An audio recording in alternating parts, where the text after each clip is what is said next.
vamos a hablar de herencias, pero supuesto concreto para personas que están casadas o se van a casar, ¿vale? Como regla general, deciros que las herencias, ya sean económicas o los bienes que se reciben, siempre son privativos, es decir, siempre son de la persona, no forman parte de la masa matrimonial, de la masa ganancial o del matrimonio, ¿vale? Siempre va a ser privativo. Pero bueno, ahora vamos a poner ejemplos que dan lugar a confusión o que nos pueden dar lugar a problemas en el futuro. Supuesto clásico, persona soltera que recibe una herencia económica y a posteriori se casa en separación de bienes con una persona. Pues la trazabilidad es clara, el bien es privativo y será mío aunque yo me case en el régimen que me case. En este caso, en separación de bienes es más obvio, privativo, mío. Persona soltera que recibe una herencia económica y se casa en gananciales con otra persona, privativo, ¿vale? Tampoco hay confusión, independientemente de que sea privativo. Ahora vamos a complicar la cosa.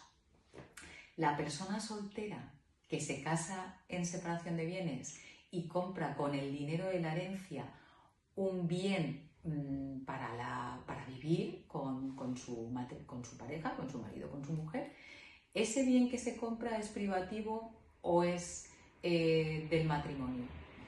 Es privativo, ¿vale? Esa persona se casó en separación de bienes y es privativo.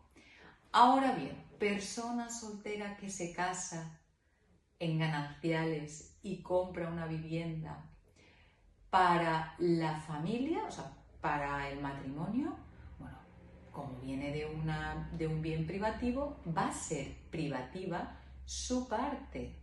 Ahora bien, va a tener que demostrar, o la compra completa, va a tener que demostrar esa trazabilidad, es decir, va a tener que demostrar que se ha pagado con dinero de la herencia, privativo. ¿Qué sucede si él aporta dinero privativo y el resto se paga con dinero ganancial? Bueno, pues ahí vienen los problemas. ¿Qué es lo que hay que hacer?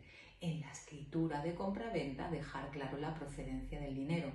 El dinero siempre va a ser privativo, pero cuando empezamos a confundirlo empieza a ser complejo y empieza a ser difícil. Por lo tanto, lo interesante en ese caso es que en la escritura de compra-venta se deje bien claro que parte de ese dinero viene de una herencia, es decir, privativo. Vamos a complicar un poquito más las cosas. No compramos nada. El dinero que hemos recibido de la herencia lo ponemos en una cuenta común. ¿El dinero de quién es? Bueno, el dinero sigue siendo privativo, pero acaba confundiéndose con el otro dinero de la cuenta. Por lo tanto, con esa cuenta vamos a hacer disposiciones, vamos a comprar. ¿Con qué dinero compramos? ¿Con el privativo? ¿Con el común? Ahí viene el problema. ¿Qué tenemos que dejar claro? ¿Con qué se compran esas cosas? ¿Qué se presupone en derecho? Que si tú has aportado un dinero privativo a una cuenta común, va a ser destinada al matrimonio. Por lo tanto, ahí generamos esos problemas.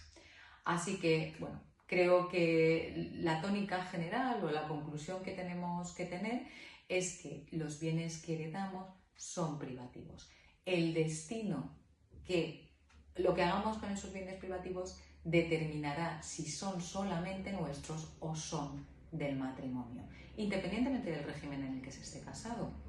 Por eso tenemos que tener claro la trazabilidad y si podemos dejar en algún documento público o privado el destino de ese dinero, pues luego evitaremos una serie de problemas que se pueden producir cuando fallece esa persona o cuando se divorcia el matrimonio. Así que nada, dicho esto, nos escuchamos el próximo viernes y ya os digo que da para muchísimo. Si queréis hacer alguna consulta específica de estas cuestiones, me la hacéis llegar. Un saludo.